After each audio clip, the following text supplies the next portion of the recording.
As the Ukraine war nears its 1-year anniversary on the 24th of February, Russia has begun a new offence in the eastern Ukrainian city of Bakhmut.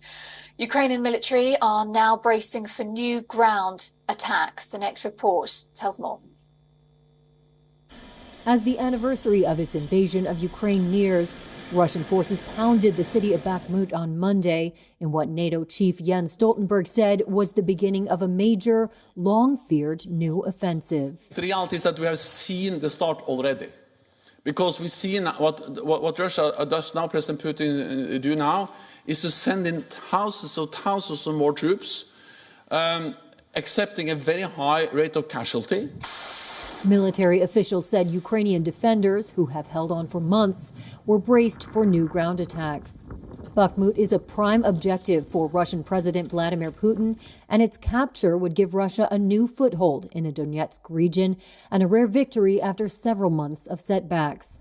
Donetsk and Luhansk regions make up the Donbass, Ukraine's industrial heartland, now partially occupied by Russia, which wants full control.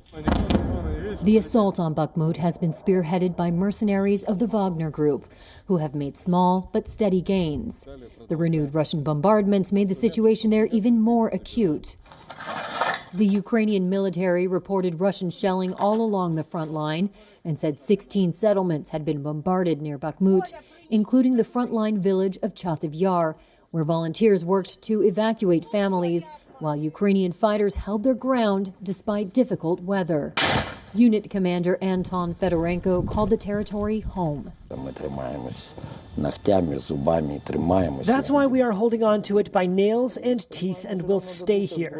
And we hope that we will be provided with weapons, we will have something to respond with, and we will be able to launch a counter-offensive as soon as the weather allows it, because now we cannot move forward, even if we have the weapons to do so, because of the soil and weather conditions. The United Nations Human Rights Office said on Monday that it had recorded more than 7,000 civilian deaths and nearly 12,000 injured since the February 24th invasion, mostly from shelling and missile and airstrikes, but said it believed the actual figure was much higher.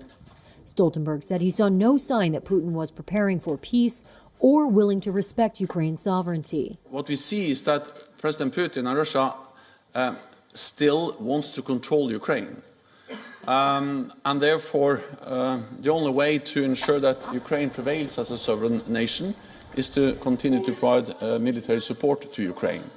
Stoltenberg said NATO allies were now beginning to consider sending aircraft to help Ukraine's defense, saying help is urgently needed.